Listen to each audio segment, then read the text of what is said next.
ৰ'দৰ ভল্টেজ আহা আমাৰ ৰান্ধনি দেই বেয়া ভাত সাজৰ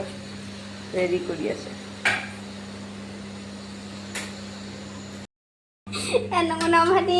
ৰঙালাও আলু জিকা পটল ফ্ৰাই কৰিম মাছ এয়া আমাৰ খানা ৰেডি হৈ গ'ল জিকা মাছ পটল ফ্ৰাই দালি আৰু এইটোত ভাত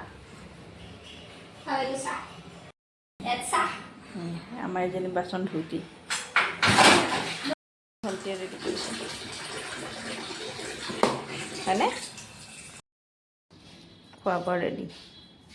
আৰম্ভ বহা খাবলৈ মেও মেও